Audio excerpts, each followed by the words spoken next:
na-expose itong satanic na Mobile Legends dahil maraming Kristiyano ang nahuhumaling at nabibitag ng larong ito. Welcome to Mobile Legends!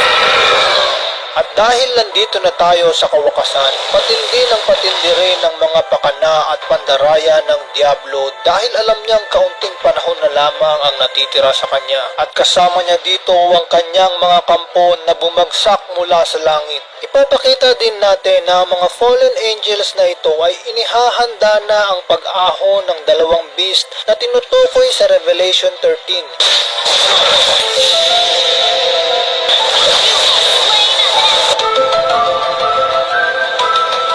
Triangle na may isang mata ay pinakakilalang simbolo ng mga Illuminati at mga Freemasons. Napaka-importante ng signs at symbol sa spiritual world dahil ito ang kanilang pagbubunyag ng kanilang espiritu at pagpapakilala ng kanilang Panginoon.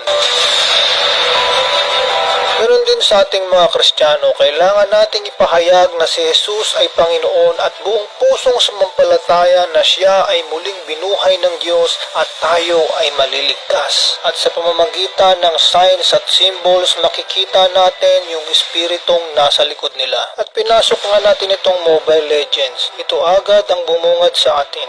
Isang sexing babae na naka-Baphomet sign, naka-one eye at naka-high heels. So kapag naglaro tayo ng Mobile Legends ay talagang i-welcome na tayo ni Satanas ng kanyang Baphomet sign, ng star sa ulo at ng kanyang one eye. Sa startup ng Mobile Legends, ito yung unang makikita natin. Ang dragon at ahas ay sumisimbolo kay Satanas. Revelation 12:9, itinapon ng malaking dragon ang matandang ahas na tinatawag na Diablo at Satanas na nandaraya sa buong sanlibutan. Itinapon siya sa lupa kasama ang lahat ng kanyang mga kampon. Itong fallen angel na ito mismo yung Diablo. Siya yung malaking dragon. Kung hindi ka pa rin kumbinsido na satanic ang larong ito, tignan natin yung logo ng Mobile Legends, yung mata ng dragon. Nakita nyo ba yon?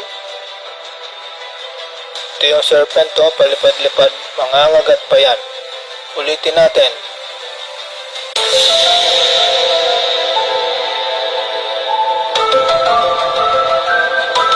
Ang daming 6, sinisigurado talaga ng dragon na sa impyerno yung punta natin.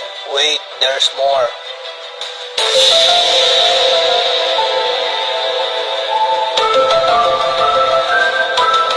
May spiritual na digmaang hindi natin nakikita sa pagkita ng dilim at liwanag. Sa sobrang tindi ng labanan ay pinasok na ng ahas yung simbahan. Ito yung Vatican Audience Hall.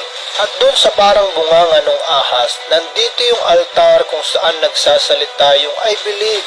Ito yung hinihintay natin na false prophet.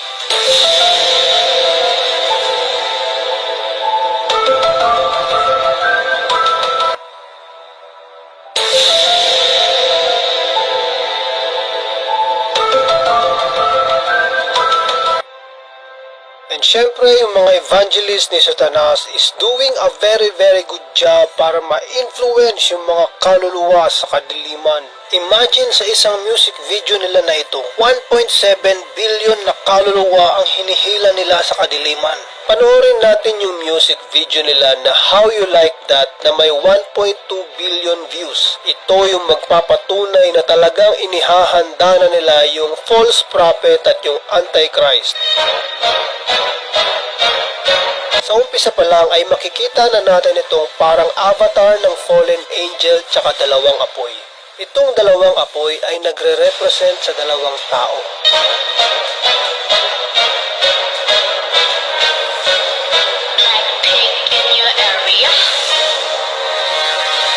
Itong dalawang taong ito yung dalawang beast.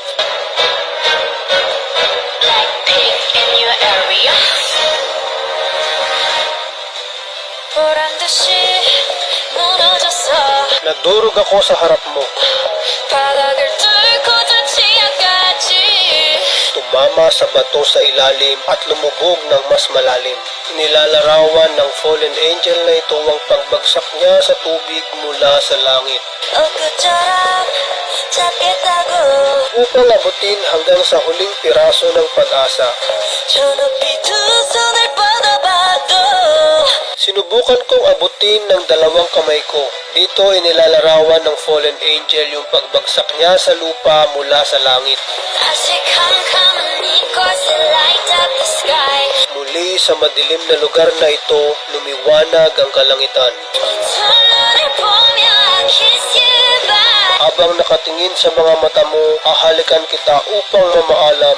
실컷 비웃어라 꼴좋으니까. Tumawa ka hanggang gusto mo, hanggang kaya mo pa. 이젠 너희 하나 둘셋. Dahil ikaw na ang susunod. Ipinapakita dito na nakalaya na sila sa kadiliman at gusto nila tayong patayin. Ito na yung katuparan ng propesiya sa Revelation 12:12. Kaya't magalak ang kalangitan at lahat ng naninirahan dyan. Ngunit kalagim-lagim ang daranasan ninyo, lupa at dagat, sapagkat ang matinding puot ng Diablo ay babagsak sa inyo. Alam niyang kaunting panahon na lamang ang nalalabi sa kanya.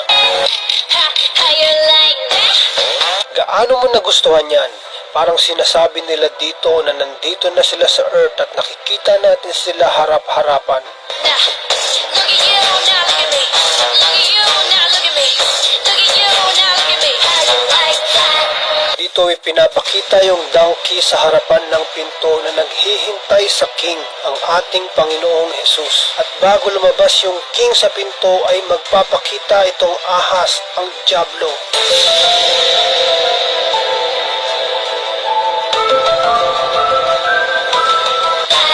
You don't need to know that that's so honey. Pinapakita dito ng ahas yung pagiging materialistic, especially ng mga babae. I'm right back. Ano na, bumalik ako agad. Ipinapakita ng ahas na nakaupo siya sa kanyang trono upang tuksohin at paibigin ng mga tao sa sanlibutan at mga material na bagay. You get hijacked, don't like me, then tell me how you like that.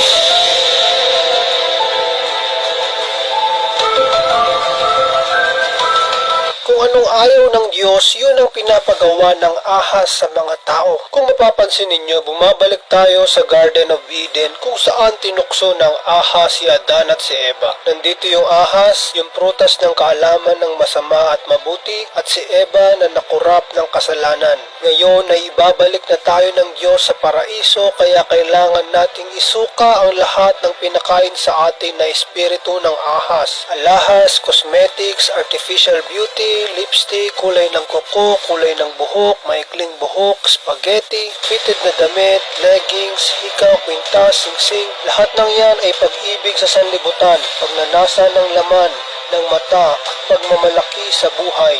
Ganyan sinisira ng ahas ang mga tao. So come, honey, go to shine like the stars. Sa madilim na lugar na ito, kumikinang na parang mga bituin. 금미소를 띠며 I'll kiss you goodbye. May ngiti sa aking mukha, hahalikan kita upang mamaalam. 실컷 비웃어라 꼴좋으니까 이제 너희 하나 둘셋. Tumawa ka hanggang gusto mo, hanggang kaya mo pa, dahil ikaw na ang susunod. Ang mga itim na payong ay sumisimbolo sa mga fallen angels at bumagsak sila para pumatay, manira at magnakaw. How you like that? At magagawa nila ang kanilang mga balak sa pamamagitan ng langis na sumusuporta sa kanila. Nah, look at you, now look at me. Look at you, now look at me. Look at you, now look at me. How you like that? 나에게 인체로 추락했던 날. Ang araw na nahulog ako nang wala ang aking mga pakpak. 어두운 하늘 속에 갇혀 있던 날. Ang mga madilim na araw na ako ay nakakulong. 그때쯤에 넌 날 끝내야 했어. Dapat tinapos mo na ako nung nagkaroon ka ng pagkakataon. Up in the sky, it's a bird, it's a plane.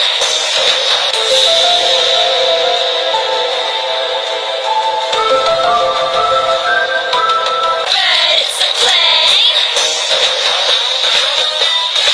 Yeah. Bring out the hot bitch. Bring out the hot bitch. Hindi ko masyadong naintindihan yung sinabi kaya ginugel ko yung lyrics at ito yung lumabas. Bring out your boss. Bring out the hot bitch. Ngayon, they will bring your boss, yung Antichrist at yung false prophet, at gagamitin nila yung kanilang influence para i-worship yung beast.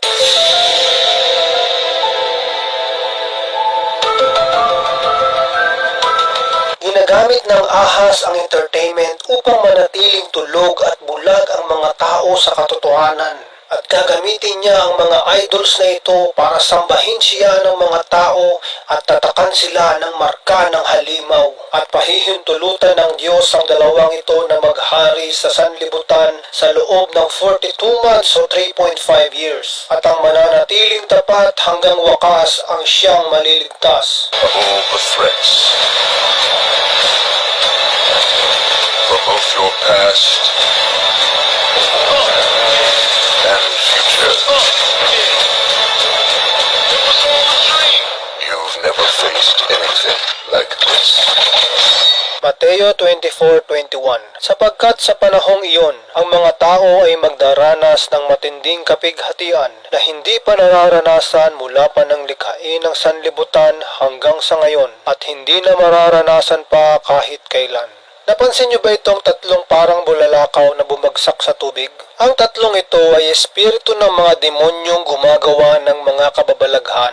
Revelation 16:13. At nakita kong lumalabas mula sa bunganga ng dragon at ng halimaw at ng huwad na propeta ang tatlong karumal-dumal na espiritong mukhang palaka. At ang mga ito ay mga espiritu ng mga demonyong gumagawa ng mga kababalaghan. Inuntahan nila ang lahat ng hari sa daigdig upang tipunin para sa labanan sa dakilang araw ng Diyos na makapangyarihan sa lahat.